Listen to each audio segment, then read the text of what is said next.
Vous voulez acheter ou vendre une moto d'occasion? Bah ouais, justement, je voudrais la vendre. Chez DAF Occasion, on s'occupe de tout. Retrouvez tous nos services et un large choix de véhicules d'occasion garantis 12 mois partout en France et sur notre site internet dafioccasion.com.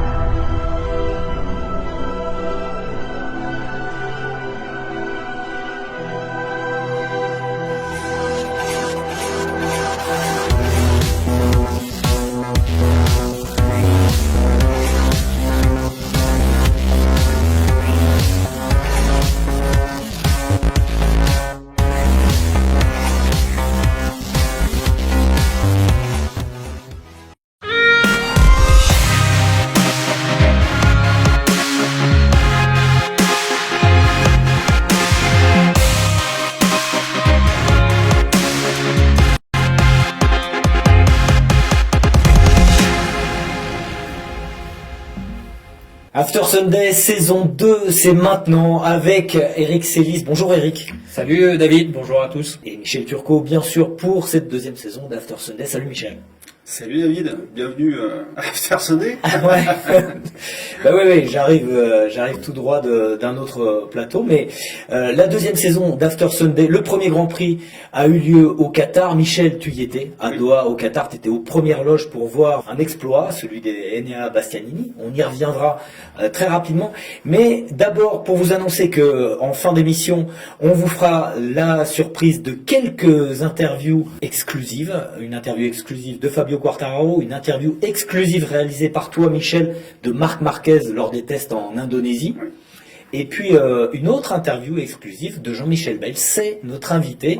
Ce sera tout à l'heure. Il y a des cadeaux à gagner dans After Sunday. Eric, 2 places pour le Grand Prix de France à gagner. Voilà, 2 places à gagner pour le Grand Prix de France. Il suffira simplement pour vous de liker la page évidemment After Sunday et ensuite de commenter. Et parmi les commentaires, on en tirera quelques-uns au sort parce qu'il y aura bien sûr 2 places pour le Grand Prix de France, mais pas que.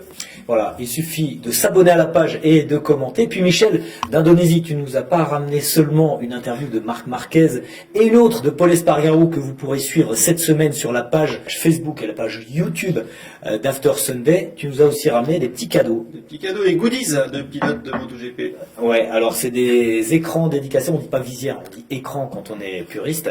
Des écrans dédicacés, alors celui-ci c'est... Qui est-ce? C'est... Là on a Fabio Di Gianantonio, on a Alex Marquez, il y a Marc Marquez aussi. Alors Marc Marquez, c'est à gagner dès cette émission, Marc Marquez. Et puis il y a aussi des sliders dédicacés de Johan Zarco à gagner dans cette émission. Il suffit de commenter notre émission, de liker la page et vous pourrez gagner des sliders. Petit quiz, à qui c'est celui-là? Alors celui-là, ça doit être Miller. Et Mandalika, le revêtement a causé quelques soucis et il a pas mal noirci les sliders, comme vous pouvez le voir. Ça, c'est Fabio, ça. C'est Fabio, ouais. C'est Fabio. Ce sera à gagner dans une prochaine émission. Voilà. Mais pour l'instant, ce sont les sliders de Johan Zarco. Il y a aussi des livres à gagner. Michel, tu fais gagner un livre de tes biographies. Oui, moi, il y aura du Valentino Rossi, la biographie qui a déjà quelques années, mais qui est toujours intéressante pour ceux qui ne l'ont pas lu. Et puis, Fabio Quartararo, l'ascension d'un prodige, et puis aussi l'histoire du MotoGP, l'histoire de Tech 3. Voilà, ça sera des cadeaux à gagner. Un autre livre, La parenthèse enchantée. J'ai commis ça après mes 3 années avec Canal+, pour au plus près des Grands Prix moto. On commence tout de suite par le coup de cœur de ce Grand Prix du Qatar.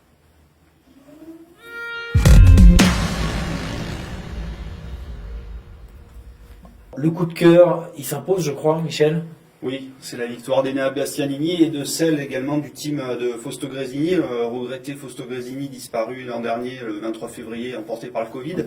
Donc l'équipe, c'est une équipe historique, elle est là depuis le milieu des années 90, elle a permis à des pilotes comme des Giro Cato, des champions du monde, elle a fait courir Marco Melandri, qui a gagné aussi en MotoGP au début de l'histoire du MotoGP.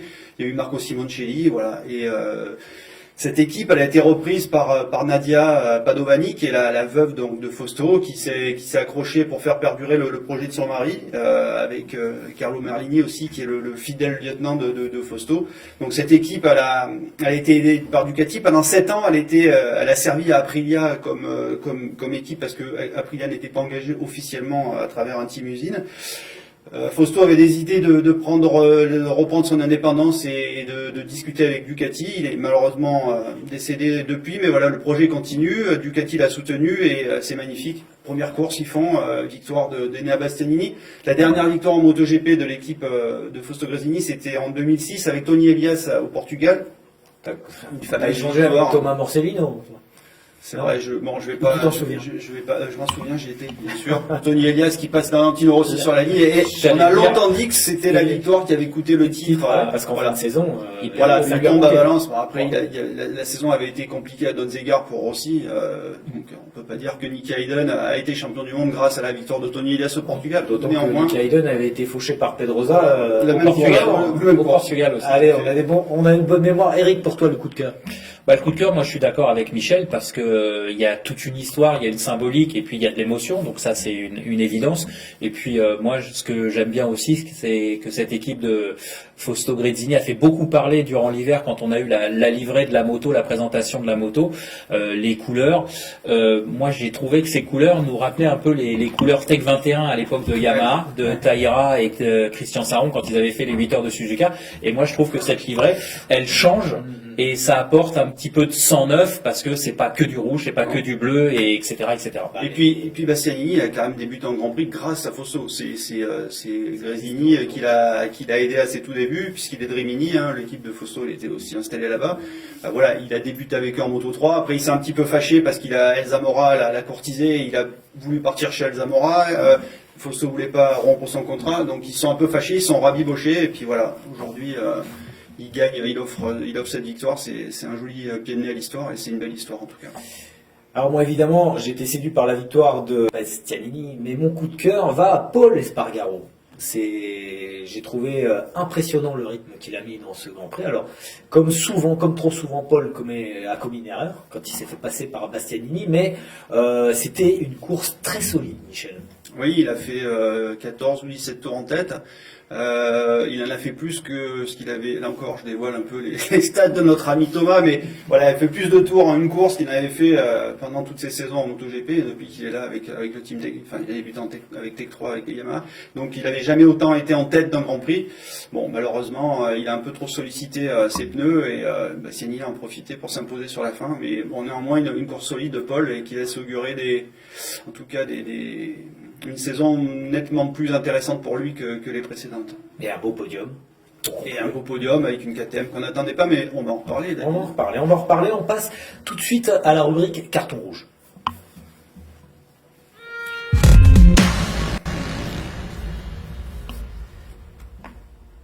Alors rouge, c'est la couleur Ducati et le carton rouge, c'est bien involontairement Bagnaia qui a fauché Jorge Martin, le poleman de ce Grand Prix. C'est mon carton rouge. Je ne sais pas si c'est le vôtre. Bah, à ce moment-là, on peut l'étendre à l'équipe Yamaha officielle, hein, puisque Jack Miller abandonne sur des problèmes techniques, donc c'est vrai que ça démarre pas. On a fait Yamaha ou Ducati Ducati. T'as dit Yamaha. Je marche dessus. On attendait mieux de la Ducati qui était annoncée favorite pour ce premier Grand Prix. En tout cas, on se dit que cette moto va écraser la concurrence cette année. Bon, vraisemblablement, la GP22 n'est pas encore prête. Effectivement, il y a une erreur de Bagnaia qui était un peu agacé tout le week-end de ne pas arriver à trouver ses marques. Alors c'est vrai il reproche un petit peu à son équipe d'avoir beaucoup trop de choses à essayer. En même temps, voilà, il y a eu que 5 journées d'essai cet hiver, donc c'est pas facile de travailler. 5 journées, en plus, il a plu à Sepang le deuxième jour. En Indonésie, la première journée, elle a servi à rien parce que la piste était dans un état lamentable. Donc ils sont pas prêts. Maintenant, alors il s'est agacé, c'est une erreur. Alors est-ce que ça mérite peut-être un carton rouge, David ? Mais voilà, la saison fait que commencer. La saison fait que commencer. On attendait Fabio Quartararo, on attendait Bagnaia, ça a été Bastianini et celui qui a émergé parmi les favoris, c'est Marquez finalement. Oui, Marquez qui c'est mieux placé, il est 5e, mais des favoris déclarés en tout cas, c'est lui effectivement qui obtient le meilleur résultat. On en reparle tout de suite de la course dans le débrief.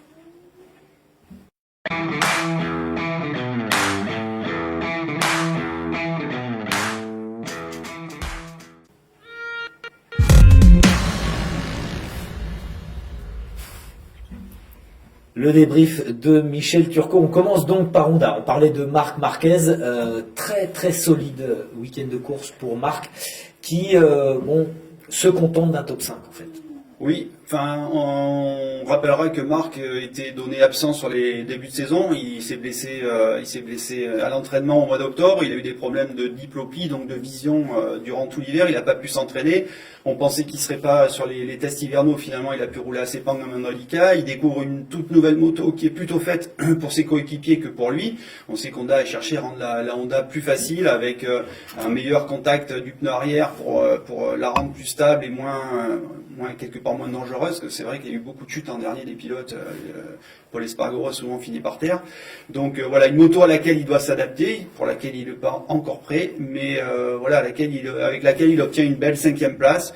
Il aurait peut-être pu faire un petit peu mieux avec un choix de pneus avant un peu plus dur. Il a hésité à prendre le médium. Finalement, il est parti avec le soft. Le médium, il avait essayé au warm-up, il est tombé. Il a hésité à l'utiliser. Et là, il manquait un petit peu de support sur l'avant. Il a fait quelques petites fautes. Mais bon, voilà, il a resté calme. Il a joué la sécurité. Je pense que c'est l'enchaînement de ses blessures l'a quand même amené à modifier un petit peu son approche de la course, même si son ADN reste la prise de risque, ce qu'on verra tout à l'heure, ce qu'il nous confie dans son interview. Mais oui, là, alors une belle prestation de Marc et puis de Honda, et surtout, on le rappelle, Paul est devant, et voilà, déception en revanche pour les deux pilotes du team LCR qui terminent très loin.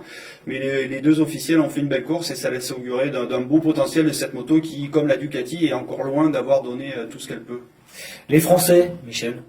Alors là, c'est la déception, surtout pour Fabio. Fabio, champion du monde en titre. L'an dernier, au Qatar, il y avait 2 courses. Il monte sur le il monte sur le podium de la deuxième. Il gagne la course. Ouais, sur la première, c'est Vinales qui avait gagné. Et là, en difficulté aux essais, en qualification, il part 11e sur la grille. Et puis, il n'arrive jamais à se hisser dans le paquet de tête. Il fait chauffer son pneu avant parce que il bagarre. Enfin, voilà, il est coincé derrière. Monte trop de pression à l'avant, ce qui a été aussi le problème de Morbidelli. Vitesse de pointe toujours difficile, en retrait pour la Yamaha, 10 km/h en course, 15 km/h sur les qualifs. C'est insuffisant, alors que tous les autres ont progressé. Donc ça augure d'une saison compliquée. À lui, il va falloir qu'il soit très solide mentalement pour pas ni s'agacer, ni se décourager et profiter des circuits qui seront plus favorables à la Yamaha, et il y en aura.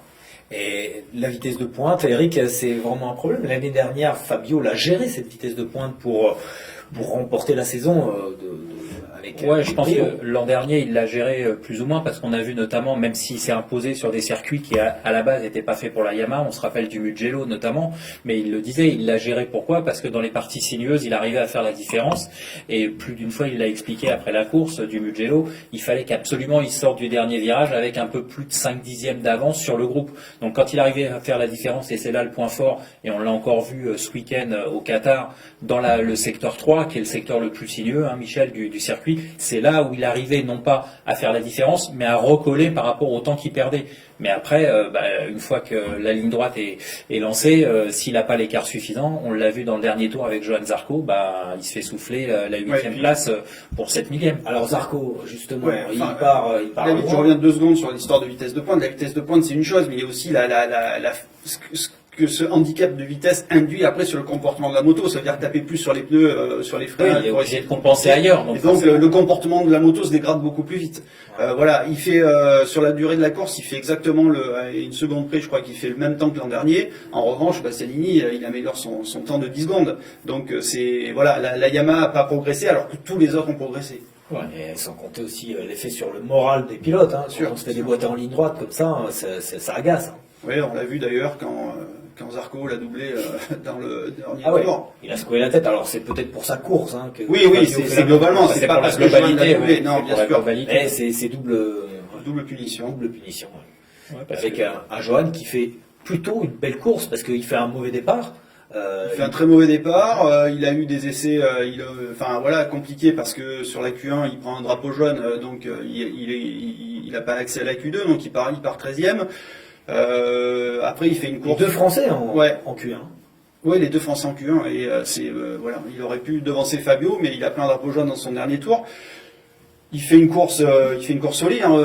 Il a la même moto que Bagnaia, Miller Marini. et Marini, merci Eric, et c'est lui qui s'en tire le mieux Qu'est-ce finalement. qui s'est passé au départ? Qu'est-ce qui s'est passé? Alors, il a enclenché Non, il s'est un peu focalisé.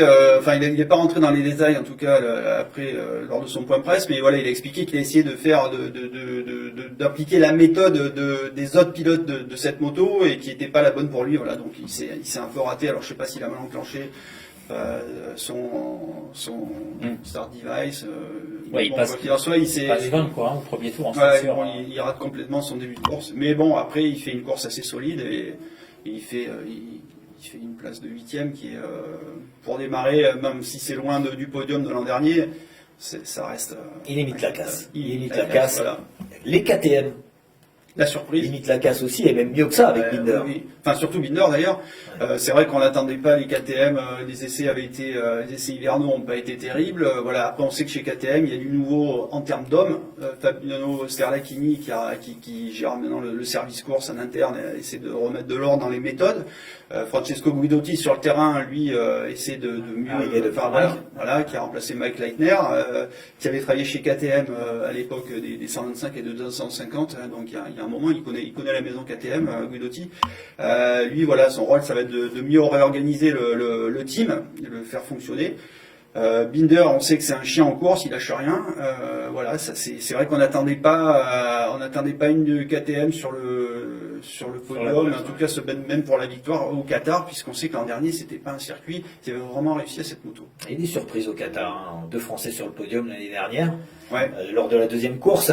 Alors des surprises sur un premier Grand Prix. On attendait Rins, il n'a pas été vraiment au rendez-vous, pas plus que Mir. Pas tout à fait. Oui, après les deux Suzuki sont là, hein, 6 et 7, pas si loin que ça du vainqueur. Ils ont été solides tout le week-end, ils ont fait une bonne première journée avec des vitesses de pointe étonnantes, ce qui veut dire qu'un 4 cylindres en ligne peut aussi pédaler en ligne droite.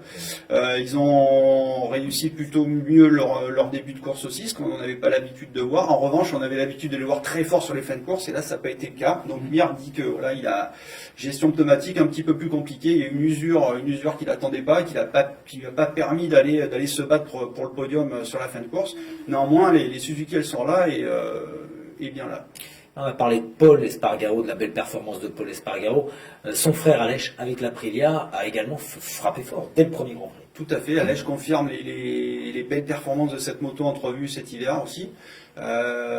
Solide, il n'y a pas eu de problème de fiabilité dans le week-end, ce qui est aussi un point positif, parce que souvent, par le passé, il connaissait des problèmes sur cette moto. Voilà, elle est plus facile à utiliser, plus maniable. Il s'est battu, voilà, la moto est restée performante toute la course. C'est aussi un bon signe. Dommage que Vinales soit pas encore vraiment au point sur la moto. Il a encore du mal avec ce V4. Il est toujours habitué lui à piloter un 4 cylindres en ligne, donc il est un petit peu en dedans encore. Mais je pense qu'ils ont un beau tandem là, chez Aprilia. Très bien, on passe maintenant au carnet de notes, justement, du doc, Thomas Morcellino.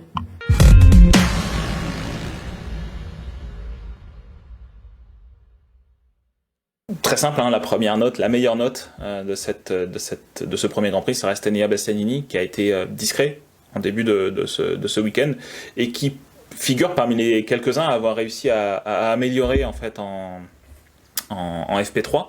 Chose qui n'est pas simple puisque la FP3 se déroule face à des conditions et des températures beaucoup plus élevées que le soir en qualif ou en FP2 pardon.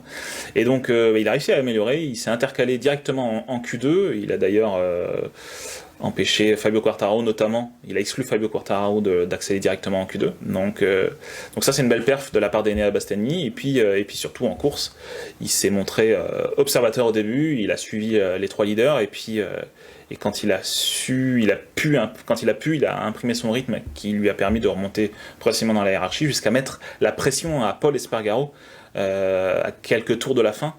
Et justement, il a réussi, notamment grâce à la puissance de la GP21, à s'imposer. Et en forçant Paul Espargaro, ou en privant Paul Espargaro de sa première victoire qu'il attend depuis quand même beaucoup d'années.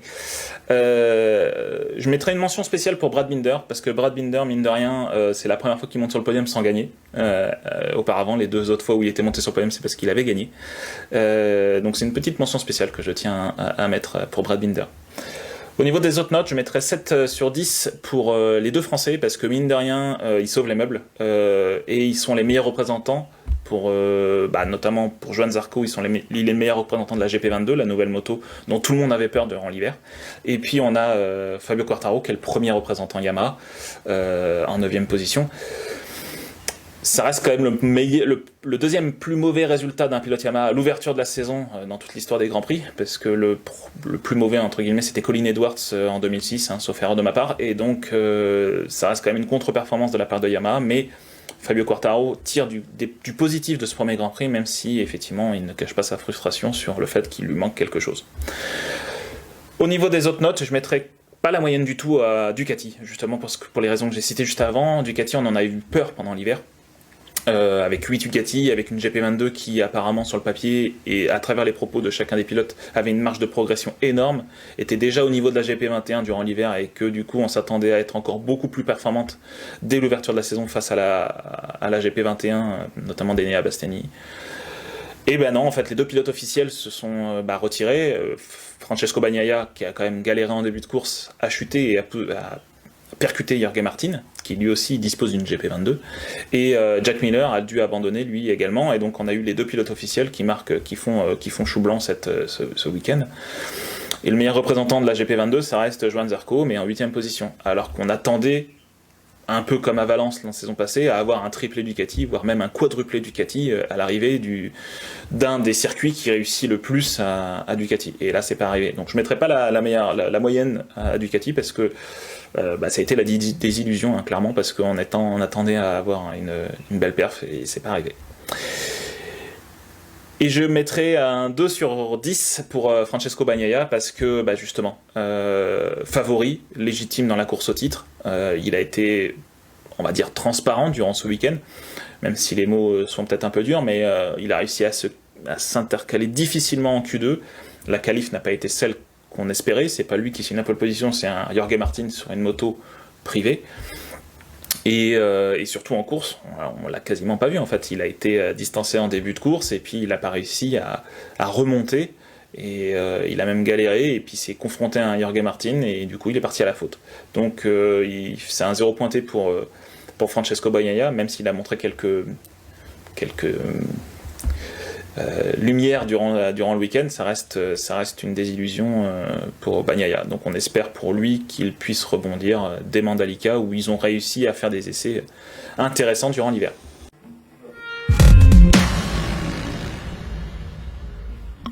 Merci Thomas pour ce carnet de notes. On passe tout de suite aux indiscrets.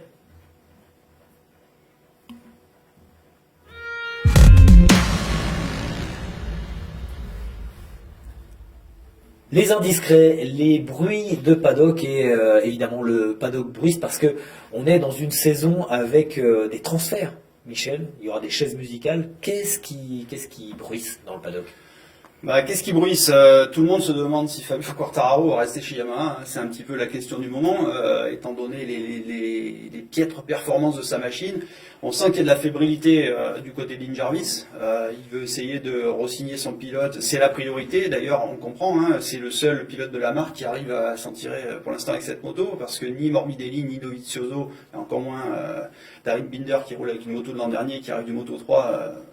Peut espérer quelque chose. Donc voilà, tout est mis sur Fabio. Il y a une espèce de Quartararo dépendance, un peu comme ça avait été longtemps le cas du côté de Honda, et c'est d'ailleurs toujours le cas, malgré les promesses de Paul avec Marquez. Donc voilà, est-ce que Fabio va rester ?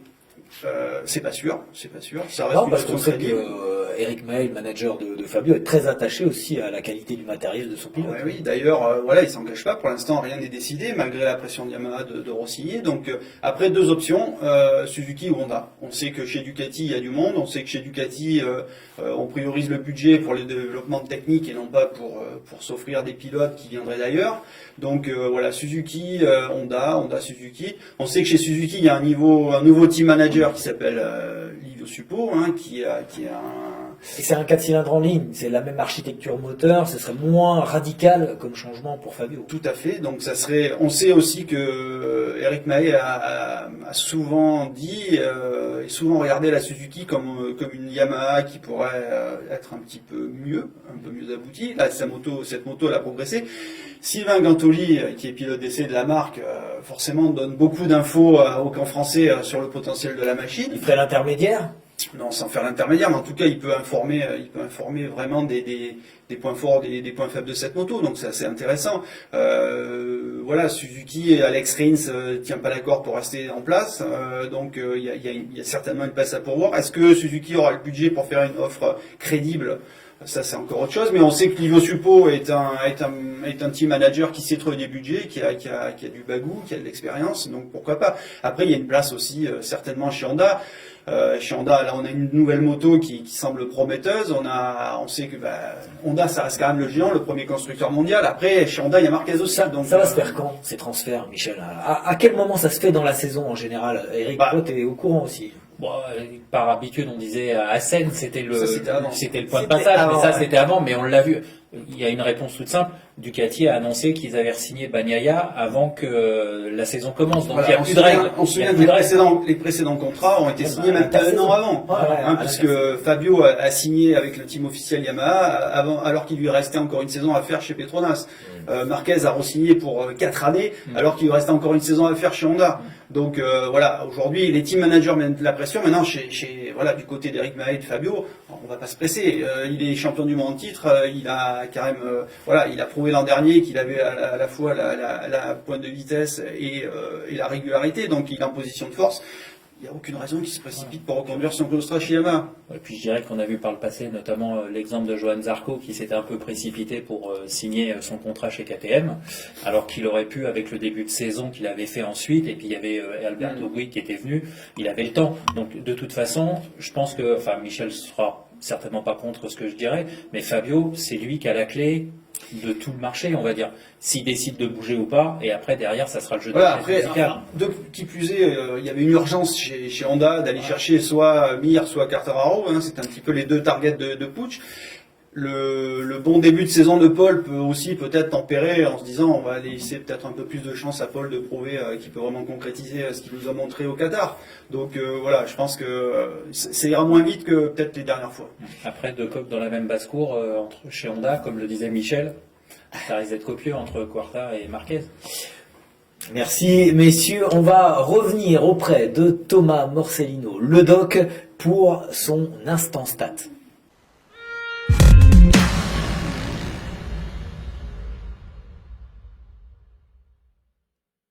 Oui, on va commencer par quelques chiffres intéressants. On va surtout replonger dans le passé aujourd'hui. Bastianini, hier en gagnant, a offert à Gresini sa première victoire depuis Estoril en 2006. À l'époque, c'était avec Tony Elias face à Valentino Rossi. Pour ceux qui se souviennent, c'était sur le circuit d'Estoril. Et d'ailleurs, sur le circuit d'Estoril, la photo finish entre Rossi et Elias est affichée en grand. Deuxième chose intéressante, c'est aussi le deuxième pilote Ducati d'un team indépendant à triompher en MotoGP. Le premier étant Jorge Martin la saison passée. Ce qui montre que ce n'est plus que des enfin il y a eu Fabio Quartararo la saison en 2020 pardon. Mais avant cela, c'était que des pilotes Honda qui gagnaient, des pilotes Honda indépendants qui gagnaient. Et donc là, on voit que depuis l'arrivée de Michelin, le retour de Michelin, pardon, et l'arrivée de l'électronique unique, on a un peu un changement en tête de la hiérarchie. Donc c'est plutôt intéressant. On voit que tout le monde est capable de gagner. Et justement, là où je voulais en venir, c'était que depuis 2019, on a eu 10 nouveaux vainqueurs différents. Parmi eux, on peut citer Danilo Petrucci, Alex Rins, Johan Mir, Fabio Quartararo, bien évidemment, Francesco Bagnaia, Jorge Martin et justement Enea Bastianini. Donc ça fait un total de 10 pilotes différents. Et donc sur les 3 saisons passées plus un Grand Prix, on a 10 nouveaux vainqueurs, alors que sur l'ère 2002-2018, on a eu 17 nouveaux vainqueurs. Donc ça montre que sur ces 3 dernières années, on a affaire à un championnat beaucoup plus ouvert, beaucoup plus disputé, et c'est ça qui rend intéressant le MotoGP aujourd'hui. Et dernier chiffre que je dois encore revérifier, c'est celui du fait que, en fait, si on regarde en Moto 3 et en Moto 2 et en MotoGP, on a eu 3 vainqueurs italiens différents. Andrea Migno en Moto 3, Celestino Vietti en Moto 2 et Enea Bastianini en MotoGP.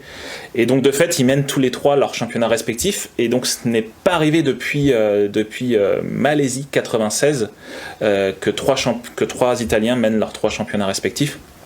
Et à l'époque, Malaisie 96, pour ceux qui s'en souviennent, c'était la toute première course, la toute première fois que Valentino Rossi évoluait dans le paddock des Grands Prix. Et hier, c'était la toute première fois depuis 96 donc, que Valentino Rossi n'était pas au départ d'une course.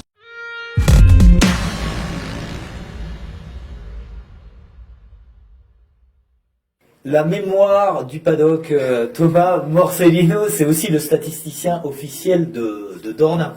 Michel, j'ai vu que tu te trémoussais un peu sur ta chaise quand il a parlé des Italiens. Ouais, parce que moi j'y étais en 1996. Déjà ouais. Et bon, il n'a pas donné les noms des 3 Italiens qui étaient en tête à ce moment-là et qui avaient gagné. Un petit quiz pour Eric. J'en ai deux sûrs, c'est Biaggi et Cadalora. Biaggi pour le 2,5 et Cadalora pour la 500. Une année un peu particulière pour Cadalora sur la 500. Ouais, Par j'ai contre, gagné moto avec une Honda. Ouais, voilà. Et 125, par contre, non, honnêtement, c'était Stefano Perugini. Ouais, voilà. Africa, bien sûr. D'accord, merci Michel. L'autre mémoire des Grands Prix, c'est toi. On passe maintenant au zoom technique. On va parler de Ride Device.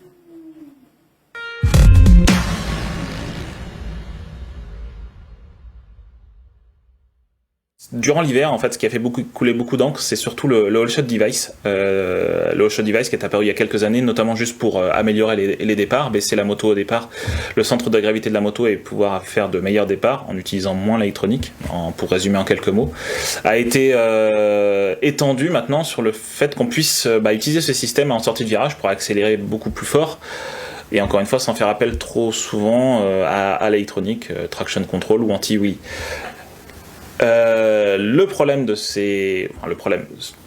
certains soulèvent par rapport au All Shot Device, c'est que justement on accélère beaucoup plus fort et donc qu'on atteint des vitesses de pointe beaucoup plus élevées. On l'a vu la saison passée au Qatar, on est monté à 362,4 km/h avec Johan Zarco et Johan Mir notamment souligne le fait que maintenant on pourra atteindre les 370 km/h beaucoup plus facilement.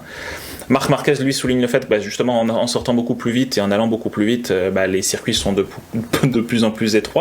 Les dégagements vont devoir être revus pour justement pouvoir permettre de chuter sans crainte, on va dire. Quartararo lui souligne aussi le fait que c'est des motos qui deviennent de plus compliquées à piloter parce qu'on a beaucoup de mécanismes, de leviers à pousser, à actionner à chaque sortie de virage, au départ ou autre, et donc les motos sont de plus en plus difficiles à piloter. C'est quelque chose aussi que partage Johan Mir.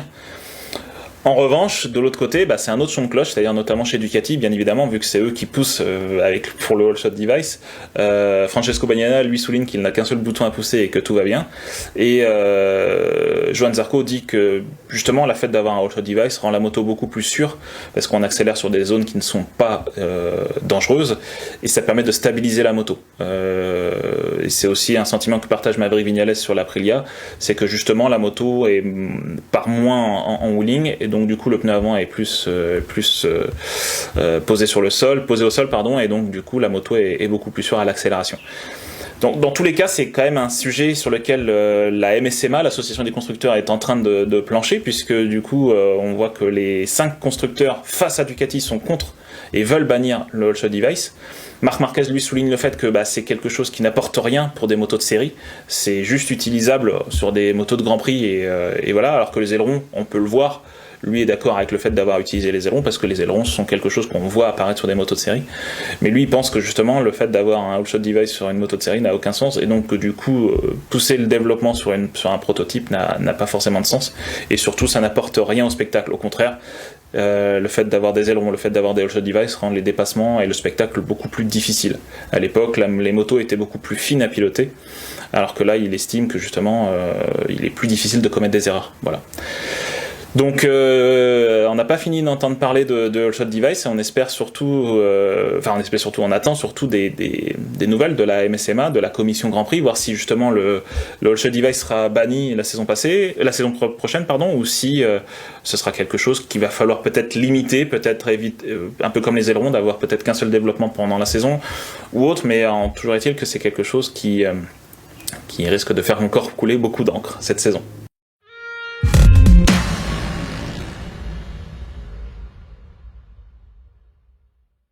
Merci Thomas, ça fait couler beaucoup d'encre. Michel, ça fait beaucoup parler dans le paddock, en tout cas. Oui, tous les 5 constructeurs contre Ducati, Thomas l'a dit, c'est vrai que Ducati c'est la marque qui innove.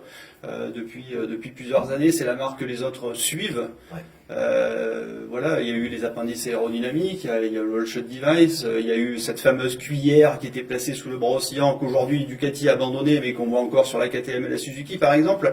Donc voilà, c'est la marque qui innove, c'est la marque, je l'ai dit tout à l'heure, hein, on explique chez Ducati qu'il faut arrêter de dire qu'ils explosent les budgets. Eux, les budgets, voilà, ils ont un budget, ils donnent la belle partie à la technique plutôt qu'à s'offrir des pilotes, des champions du monde qui vont leur coûter des millions. Donc ils forment des jeunes et ils développent la technique. C'est un choix politique. Et cet argument de Marquez, comme quoi c'est pas utilisé sur les motos de série. Ah bah ça, chez Ducati, ça fait rire aussi, parce que il y a plein de choses qui sont utilisées en MotoGP et qu'on voit pas sur des motos de série, les freins carbone par exemple. Voilà, personne se plaint des freins carbone. Je pense que si Marquez on lui remet des pistes en acier, il va avoir du mal à s'arrêter. Les valves pneumatiques sur les moteurs, idem, c'est pas, voilà. Donc cet argument-là, il est un peu fallacieux. Après que lui, il trouve que ça enlève du spectacle, ça c'est autre chose. C'est vrai que c'est marrant parce qu'il a aujourd'hui un discours qu'on semble entendre dans le Rossi. C'est le pilote à l'ancienne, voilà, il préférait les motos qui bougeaient, où on s'est passé. C'est vrai qu'aujourd'hui, quand on est derrière avec les ailerons, ça crée des turbulences, c'est plus difficile à doubler. C'est vrai que quand les pilotes se retrouvent au freinage derrière un autre, ça dévente et on prend de la vitesse. Le pilotage a changé. Idem quand Fabio dit il y a trop de boutons actionnés. Si on prend le volant d'un pilote de F1, c'est une usine à gaz encore pire. Et ils ont la radio en plus. Il y a des pilotes qui aiment ça, d'autres qui... La radio, des infos, la radio, ça peut arriver ou pas? Non, la radio pour l'instant c'est interdit. Et le Wall Shot Device, effectivement, le Ride High Device, hein, donc parce que bon, on va nous reprocher d'utiliser des anglicismes. Malheureusement, j'ai pas vraiment des traductions. Le Wall Shot Device, donc c'était cette manière d'enfoncer la fourche, de la bloquer pour aider au freinage. Ensuite, Ducati au départ, pardon. Ensuite, on a inventé le Wall Shot Device à l'arrière, donc on baisse la moto sur la grille de départ. Et maintenant, Ducati est capable de faire baisser sa moto à l'avant à l'arrière en sortie de virage.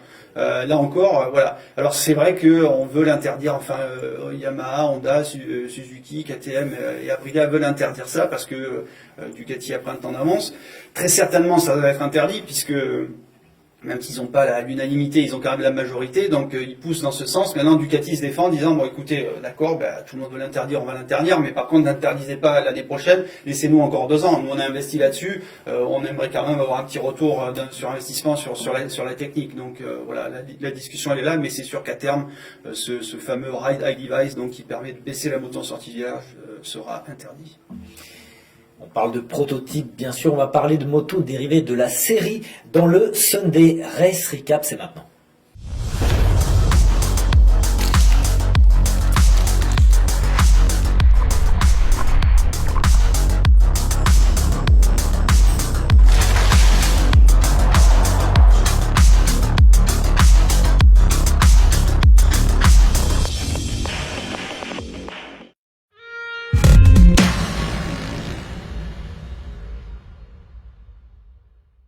Le Sunday Race Recap, c'est avec toi, Eric. Ce sont les courses, notamment, on commence par le championnat de France, première arrivée dans le calendrier.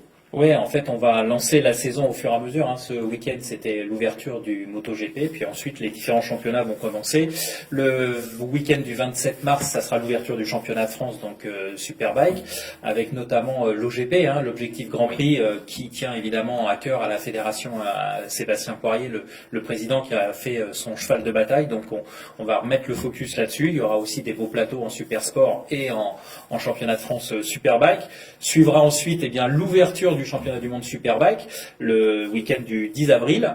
On aura 3 Français au départ dans la catégorie Rennes. On aura Christophe Ponson sur la Yamaha, on aura Lucas Mayas sur la Kawasaki et Loris Bas qui fait son retour en Superbike après une année aux États-Unis. Donc lui qui sera pilote BMW et qui disposera du même matériel que l'équipe officielle. Donc ça peut être une bonne chose. En Supersport, on aura toujours le GMT 94, Jules Cluzel en tête d'affiche et Andy Verdoya pour coéquipier pour cette structure française qui travaille pour aller en Superbike à très court terme. On verra ça. Et puis évidemment dans la saison, l'ouverture du championnat du monde, Michel, on s'y retrouvera. Ça sera le championnat du monde d'endurance, les 24 heures du Mans, et ça sera le week-end du 17 avril, 16 et 17 avril au Mans, donc avec la première manche, 5 courses cette année, 3 courses de 24 heures avec le retour des 24 heures de Spa, le Bol d'Or et 2 courses overseas comme on dit, hein, pour les on espère si le Japon s'ouvre un petit peu, parce que pour l'instant c'est quand même compliqué d'aller au Japon. Donc Suzuka c'est prévu début août cette année. On croise tous les doigts. C'est vrai que ça fait 2 ans du victoire de Suzuka, donc C'est vrai que Il y aura Suzuka et normalement en fin de saison, mais bon là le Grand Prix va y aller, le MotoGP va y aller dans quelques jours, ça sera l'Indonésie. L'Indonésie ou éventuellement Sepang, si en tout cas il y a une volonté de terminer le championnat en Asie avec une 5e épreuve fin novembre, début décembre. Au moment de la mousson. des chaises musicales aussi en endurance, Eric. Ah oui, il y avait eu pas mal de mouvements, mais chez Kawasaki un line-up totalement différent, le retour de Randy Depugné, Florian Marino. Alors Florian Marino c'est un peu logique puisqu'il travaille avec Sam Loves, Alex Loves, oui, pardon, évidemment c'est comme les frères Forêt, on s'y perd. Donc Alex Loves en Superbike, donc c'était logique un peu qu'il vienne là. Et c'est Fabien Forêt qui est son manager, donc Fabien Forêt qui est aussi impliqué aux côtés de Jonathan Ray. Donc voilà, c'est une affaire de famille, on va dire. C'est une affaire de famille, ouais. Et puis le troisième, ça sera Étienne Masson. Voilà. Ancien pilote du CERT. Voilà, Oui, passé ouais, chez Ducati. Ducati l'an dernier et qui revient sur une écurie un peu plus solide. Chez C'est la BMW aussi. BMW, 4 pilotes. Alors là, 4 pilotes placés sur un pied d'égalité, puisque Kenny, qui était déjà là, Kenny Forêt, donc lui aura le rôle aussi d'aller chercher le championnat de France Superbike cette année.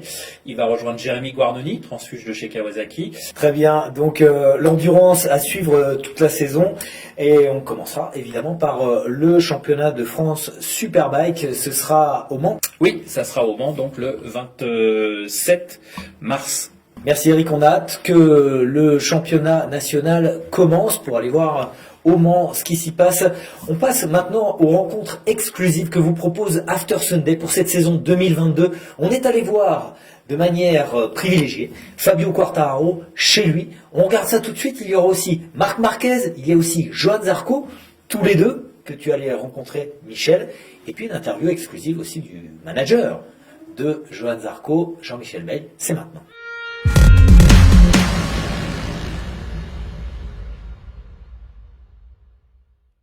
Fabio Quartararo nous a reçus chez lui en Andorre avec Eric Maé. C'était pour le magazine Moto Heroes et pour After Sunday.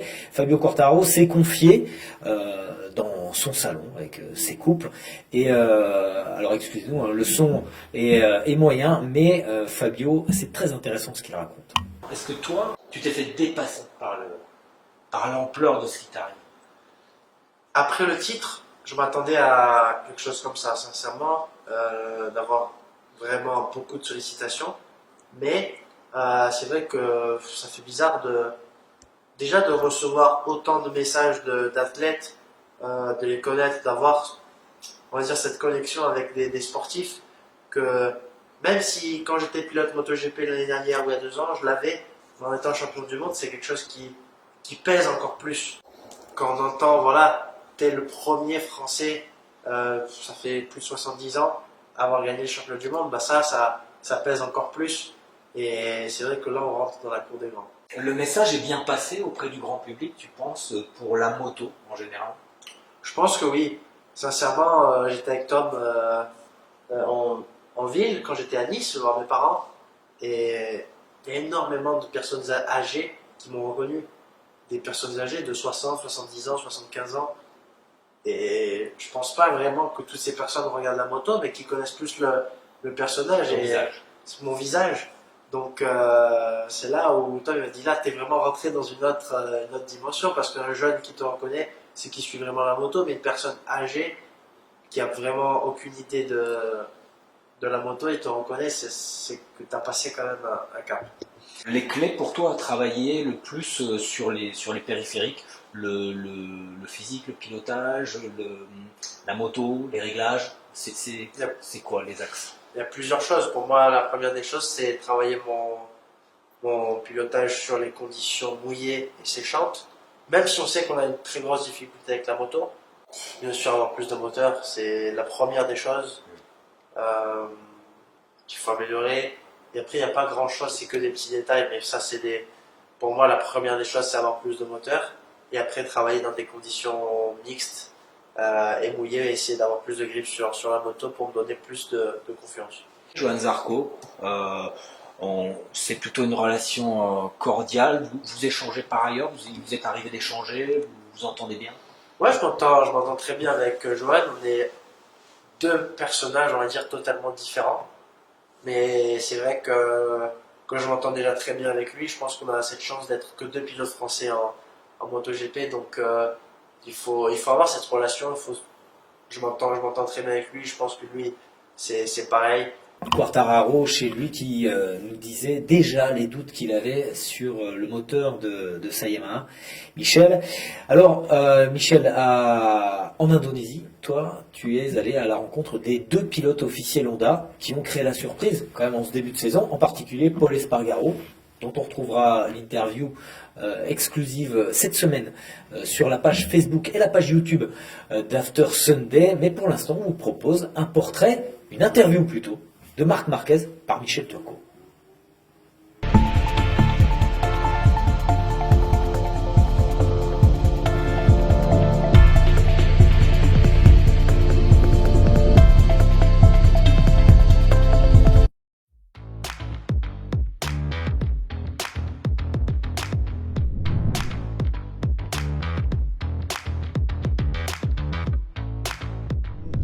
Of course, this last injury was everything about mental side, everything. I mean, was not hard about physical because it was double vision. I was okay. I mean, no pain, nothing, zero.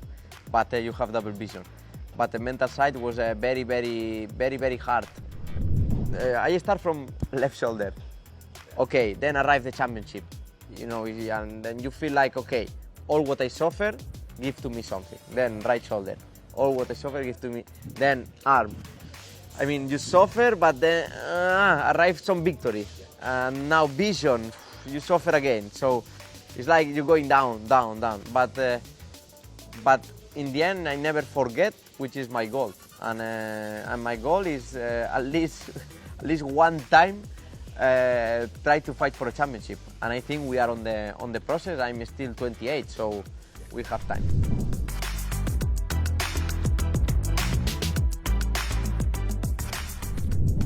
I mean, of course, the risk is there, and you cannot think about, no, I will not push because I will get injured. I mean, I take a lot of risk, but I pay for it.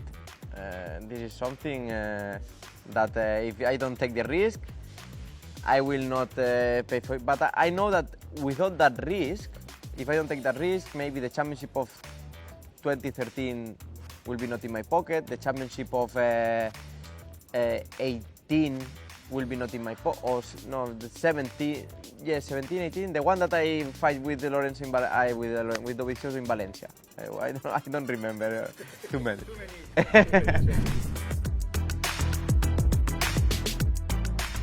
Yeah, at the moment I don't adapt. Still I don't adapt. But we just ride one test, 2 days. It's true that all the other Honda riders ride with this bike in Jerez already, and they already bring that bike to his riding style. But now, okay, it's like a bigger bike. Like I don't feel comfortable, but when I push, the lap time arrives.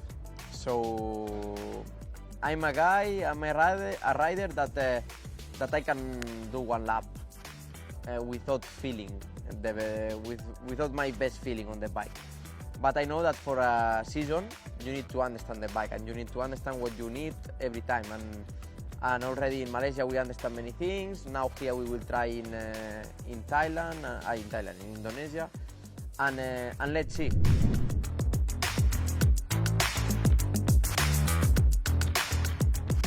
I think Fabio and Pecco are the guys that if you want to bet a bit, I will put some money on these two guys. I mean, looks the safest bet. Now is a MotoGP that everything is more equal, and are 10 bikes or even 12 that you can win a title. So this is something very nice for the show. Marc Marquez qui était dans bonne disposition, Michel. Ouais, des bonnes dispositions, et puis surtout il parle vrai, hein, il parle de ce qu'il a traversé, des moments difficiles, de beaucoup d'humilité, je trouve, de la part de Marc. Alors des fois, on doute, parce que quand il a dit qu'il a été déclaré forfait, qu'il avait déclaré forfait en toute fin de saison, il n'a pas tout de suite dit qu'il a un problème aux yeux. Il savait pas ce qu'il avait, en fait. C'est d'ailleurs ce qu'il raconte, hein. C'est voilà. Un bras cassé, on sait, on a mal, on sait ce qu'il y a, on sait ce qu'il y a, on sait pas forcément le temps que ça va prendre pour récupérer, mais les yeux, on ouvre les yeux, on voit double, on a des vertiges, il faut s'asseoir, c'est affreux, quoi. C'est affreux. Il n'a pas pu s'entraîner. Il disait qu'il essayait de faire des exercices physiques les yeux fermés. Enfin, on imagine par quoi il est passé, sans savoir combien de temps ça allait mettre pour revenir. Donc là, c'est vrai que Il est là, il est guéri. Alors il est guéri, mais il sait quand même qu'il a une épée de Damoclès. Il sait qu'il il est beaucoup tombé, il s'est beaucoup fait mal. Là, s'il veut prolonger encore un petit peu sa carrière, même s'il n'a que 29 ans et que il le dit, son objectif c'est se battre au moins encore une fois pour un titre de champion du monde. Alors c'est pas forcément pour égaler Valentino Rossi, mais voilà, il a envie, mais il va être là cette année. Alors, on l'a entendu, hein, sa gestion de la prise de risque.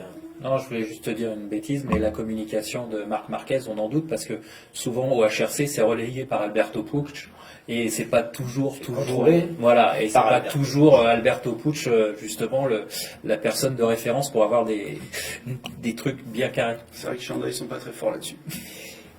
Alors de retour en France, Michel, tu es allé à la rencontre de Johan Zarco, c'était avec Adrien Martini. On regarde ça tout de suite.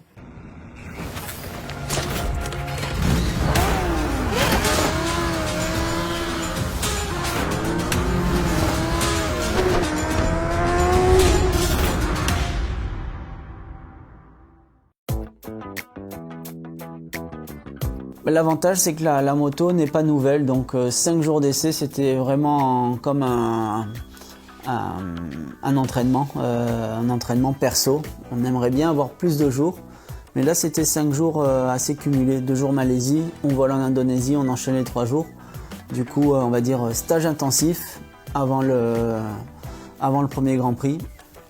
On souhaiterait rouler davantage, mais là ces derniers temps, c'est pas facile pour l'organisation comme Dorna et tous les teams de vraiment trouver les dates, enfin pas les dates, mais même par rapport au voyage, Covid, tout ça, c'est pour ça qu'on a cumulé, on va dire, ces 5 jours.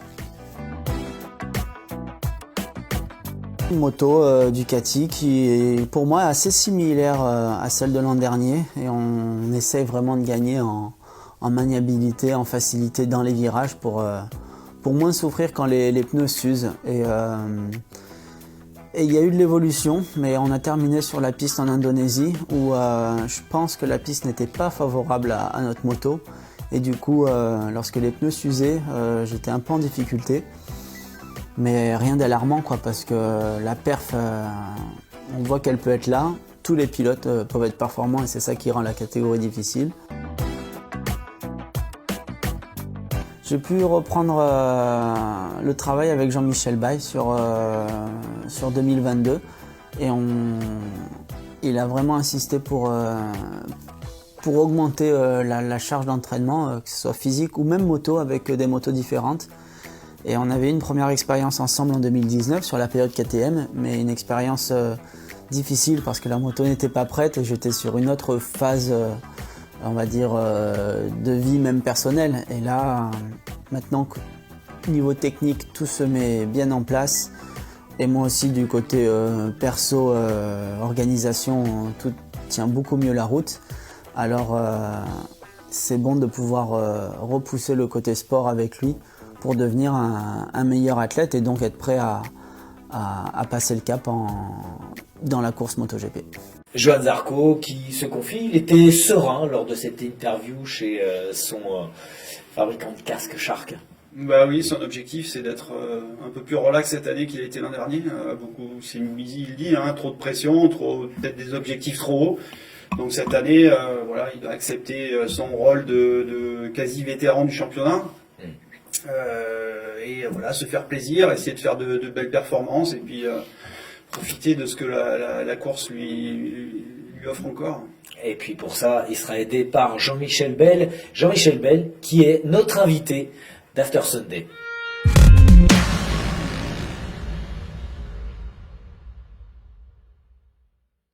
Cette année, tu es impliqué en Grand Prix avec Johan. Vous travaillez notamment, il m'a dit, sur la condition physique et sur l'approche de la compétition. Qu'est-ce que tu veux apporter à Johan, toi ? Moi, je peux lui apporter ce qui lui manque, c'est-à-dire c'est la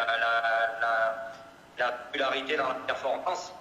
Et pour avoir de la popularité dans la performance, il faut essayer d'être fort dans tous les domaines et d'améliorer tous les domaines. Donc, c'est un peu mon boulot d'analyser un peu les points faibles, d'analyser les points où on peut vraiment travailler pour gagner en régularité et en performance, et puis faire travailler ces points-là en priorité. D'accord, avec aussi une partie d'entraînement physique, j'imagine. Ouais, donc dans tout ça, en fait, c'est une analyse un peu de qui lui manque, et pas ce qui lui manque, mais en fait, de ses points faibles, parce que c'est toujours plus facile d'améliorer les points faibles que les points forts. Et un pilote a toujours tendance à faire et faire. Ouais. Et à s'entraîner et faire.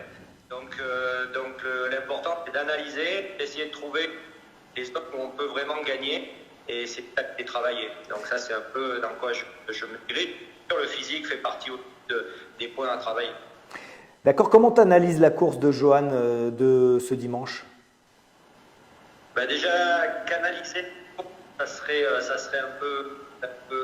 serait pas une bonne analyse, parce que la course décide beaucoup d'après les FP.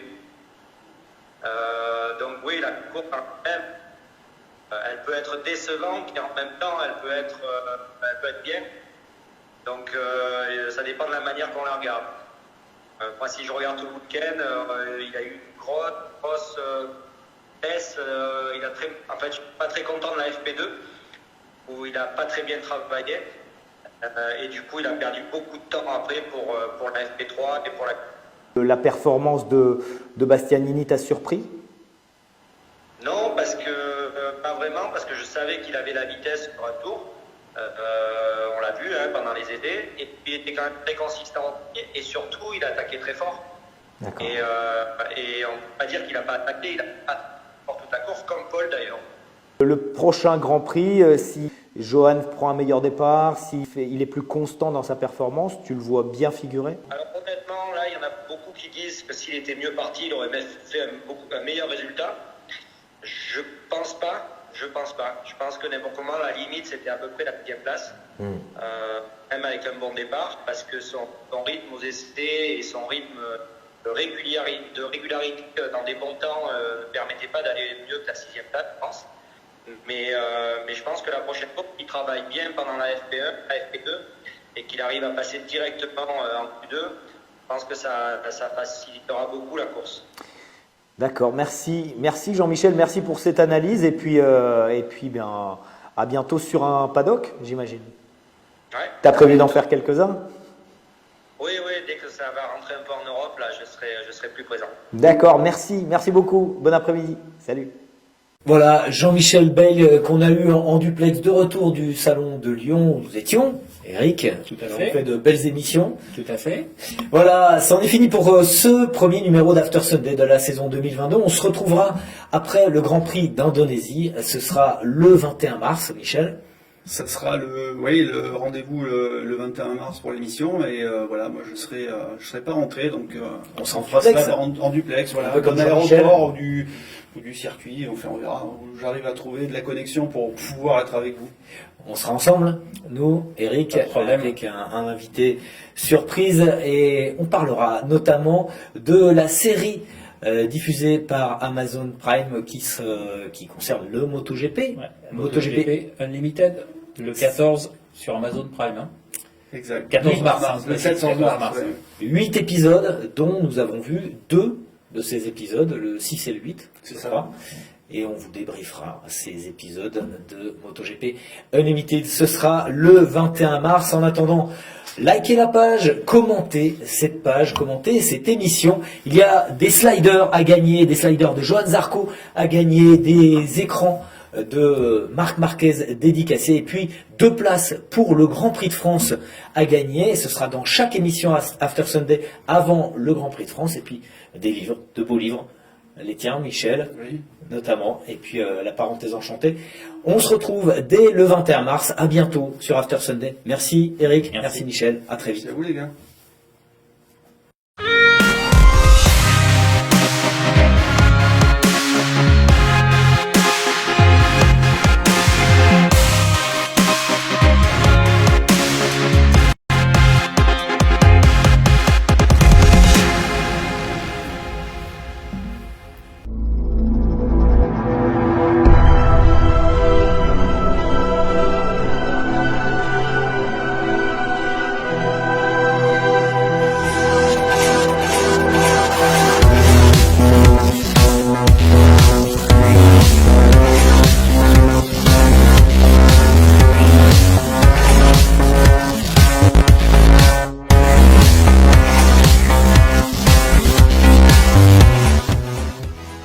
Acheter ou vendre une moto d'occasion? Bah ouais, justement, je voudrais la vendre. Chez DAF Occasion, on s'occupe de tout. Retrouvez tous nos services et un large choix de véhicules d'occasion garantis 12 mois partout en France et sur notre site internet dafioccasion.com.